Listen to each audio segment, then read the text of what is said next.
कहते हैं गलतियां करो, लेकिन एक गलती दोबारा मत करो। गलती करो, सीख लो और आगे बढ़ो। नमस्कार व्यूअर्स, मैं हूं अमीश देवगन। सत्य और तथ्य में आज बातों की असली शिक्षा यानी रियल एजुकेशन की। मिस्टेक्स आर बिगेस्ट टीचर, क्योंकि हम सब गलतियां करते हैं, फिर उनसे सीखते हैं और दोबारा उन गलतियों को दोहराने से बचते हैं। इतिहास गवाह है कि जो व्यक्ति या समाज एक गलती को बार बार दोहराता है, नियति उसे कभी बर्दाश्त नहीं करती। तो फिर एनएसए अजीत डोवल ने जो कुछ कहा वो गलत कैसे हुआ? प्रधानमंत्री मोदी के वो शब्द गलत कैसे हो सकते हैं? और अगर भारत के प्रधानमंत्री और एनएसए की बातें गलत हैं, तो फिर मणिशंकर अय्यर कैसे सही है, जो हिंदुत्व को ना जाने क्या क्या अनाप शनाप कह रहे हैं? उसी मंच पे खड़े होकर महुआ मोइत्रा किस आधार पर दावा कर रही हैं कि in Hinduism one can imagine love between Hindus and Muslims, but in Hindutva it can be labelled as love jihad. सोच कर देखिए, जिस हिंदुत्व पर ये लोग लांछन लगाने का प्रयास कर रहे हैं, उस हिंदुत्व से जुड़े लोग ये सब कुछ सुनकर भी मर्यादा में हैं, क्योंकि हिंदुत्व की आधारशिला प्रभु श्री राम के आचरण वाली शिक्षा पर आधारित है। यकीन नहीं होता तो ऐसे बयान किसी और के लिए देख लीजिए क्या होता है। और बयान तो छोड़िए, अपने हाथ की सबसे छोटी उंगली का छोटा सा नाखून भी दिखा दीजिए, फिर देखिए क्या होता है।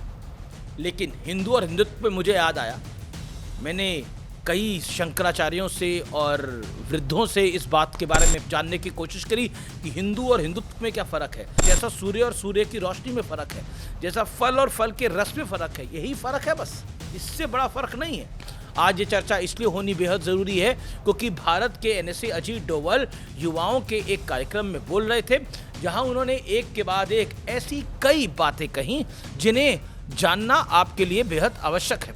एनएसए डोवल साहब ने कहा, हमारे गांव जलाए जाते थे, हमारी सभ्यता को तबाह करने की कोशिश हुई, हमारे मंदिरों को लूटा गया और हम असहाय होकर बस देखते रहे। और ये सत्य और तथ्य है। इतिहास आज के युवाओं को चुनौती दे रहा है। चुनौती है अपने अंदर आग पैदा करने की। हमें अपने इतिहास का बदला लेना है। अजीत डोवल आगे कहते हैं, इतिहास हमें पाठ पढ़ा रहा है, लेकिन क्या हमने कुछ सीखा? अगर सीखा तो क्या हम उस सबक को याद रखेंगे? अगर युवा सबक भूल गए तो ये हमारे देश के लिए विनाशकारी होगा। महबूबा मुफ्ती ये बयान सुनते ही मैदान में कूद पड़ी और कहा, देश के इतने बड़े अधिकारी ने भी मुसलमानों के खिलाफ नफरत और हिंसा फैलाने वाली सांप्रदायिक विचारधारा का रास्ता चुन लिया है। महबूबा मुफ्ती के मुताबिक 21वीं सदी में बदला लेने की बातें करना देश के गरीब युवाओं को मुसलमानों पर हमले के लिए उकसावे के अलावा और कुछ नहीं है। सोचिए इनकी मानसिकता कितनी खराब हो चुकी है। दर्शकों, इस देश में यही होता है, जब जब किसी ने देश की बहुसंख्यक आबादी के हक की बात करने का छोटा सा भी प्रयास किया है, उस पर सांप्रदायिकता का ठप्पा लगाकर उसे ठप करने की कोशिश हुई है। एक नैरेटिव गढ़ा जाता है और बोला जाता है ये सांप्रदायिक है, सांप्रदायिक है। मुझे याद है आज भी अटल बिहारी वाजपेयी की सरकार एक वोट से गिर गई थी और टमका दिया गया था, ये सांप्रदायिक है, इसलिए एक वोट से हम सरकार गिरा रहे हैं। और इतना बड़ा खर्चा देश पे लाद दिया गया था, एक पूरा चुनाव देश पे लाद दिया गया था। देश में डर का माहौल है, ये भी नैरेटिव फैलाया जाता है। अभी तक सियासत ऐसे ही चलती आई है। मंदिर तोड़ दिए गए, लेकिन बात मत करो, चुप रहो, अल्पसंख्यक डर जाएंगे। मंदिर टूटे, हुआ तो हुआ, अब दोबारा मांगने की हिमाकत मत करो, क्योंकि अल्पसंख्यक डर जाएंगे। हिंदुओं के कत्लेआम की कहानियां मत याद करो, अल्पसंख्यक डर जाएंगे। यही नैरेटिव है। यानी दुनिया में पहली बार लाखों की आबादी अपने ही देश में शरणार्थी बन गई, लेकिन कश्मीरी पंडितों के बारे में कोई बात मत करो, चुपचाप रहो, नहीं तो अल्पसंख्यक डर जाएंगे।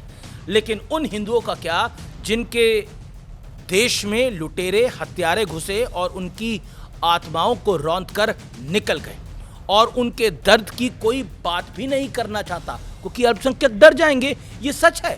भारत सभी देशवासियों का बराबर है, क्योंकि यहाँ की महान मिट्टी में सभी का खून शामिल है। मैं बात मानता हूँ इस बात को, लेकिन बात तो ये भी सही है कि आज की पीढ़ी को इतिहास बताना सांप्रदायिकता कैसे है और सच को छिपाना धर्मनिरपेक्षता कैसे हो सकता है। सच तो सच है, जो चार दीवारें चीर कर आता है। सोमनाथ मंदिर को तोड़ने वाला महमूद गजनवी ना भारत के रामलाल का कुछ लगता था और ना ही रहीम का।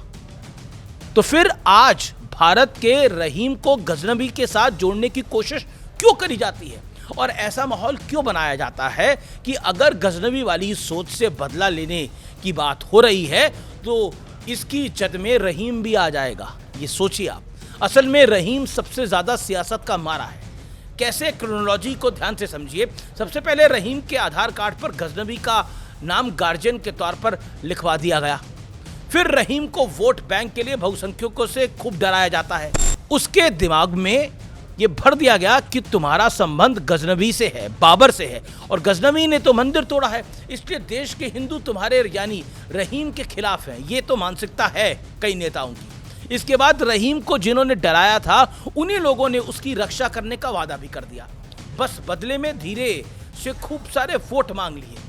लेकिन सच ये है कि जब एनएसए अजीत डोभाल कहते हैं कि हमें बदला लेना चाहिए, खुद को तैयार रखना चाहिए, तो उसके मायने रहीम के खिलाफ हिंसा वाले नहीं हैं, बल्कि रहीम को मानसिक गुलाम बनाने वाली और हिंदुओं का डर दिखाने वाली सियासत को बेपर्दा करना है।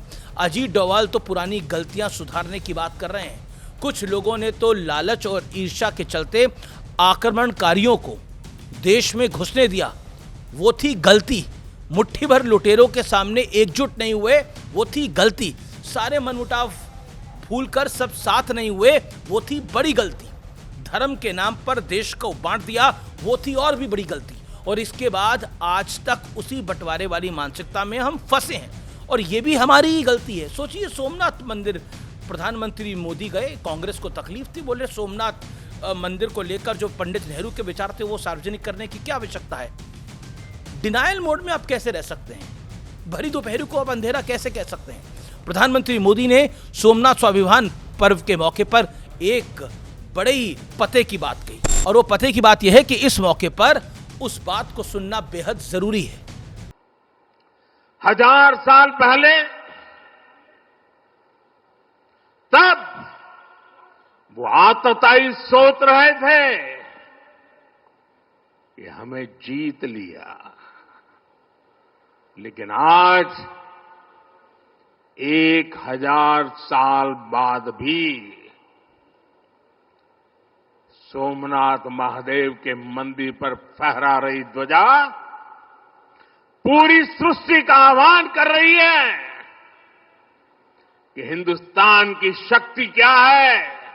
प्रधानमंत्री मोदी की बात का अर्थ साफ है, ये देश और इस देश का हर नागरिक सुरक्षित है, भारत की सभ्यता सुरक्षित है, भारत के विचार सुरक्षित हैं और भारत का उज्जवल भविष्य भी बहुत सुरक्षित है। लेकिन जिन्होंने लूट मार की, उस गजनबी का आज समूल नाश हो चुका है, उस विचार का समूल नाश हो चुका है। प्रधानमंत्री नरेंद्र मोदी और एनएसए अजीत डोभाल ने जो बातें कही हैं वो बेहद सूक्ष्म है। उनका सही अर्थ समझना है तो दिमाग की सारी खिड़कियां खोलनी जरूरी है, ताकि यह समझा जा सके कि बदला आपस में किसी से नहीं लेना है, उस सोच से लेना है जो आपस में भेद कराती है, आक्रमणकारियों से भारत का रिश्ता जोड़ देती है, उनका इतिहास हमारे बच्चों के दिमाग में हीरो की तरह भर देती है। अरे इस देश ने तो सड़कें बनाई तुगलक और औरंगजेब के नाम की, भाई इससे बड़ा क्या होगा? जिसने हमें लूटा उसके नाम की सड़कें हमारे देश के अंदर है। क्यों है? या तो लिखे ये लुटेरा था, इसको जूते मारने के लिए हमने ये सड़कें बनाई। लेकिन दर्शकों, गलतियां करना गलत नहीं होता, गलतियां सबसे होती है, मुझसे भी होती हैं, आपसे भी होंगी। गलतियों से सीख लेनी पड़ती है, और सीख लिए बिना बार बार गलतियां दोहराना महापाप है, पाप नहीं महापाप। उम्मीद है कि बात समझ आई होगी। अपने विचार मुझे मैसेज जरूर करके बताइएगा और इस वीडियो को बहुत शेयर करिएगा, घर घर तक पहुंचे।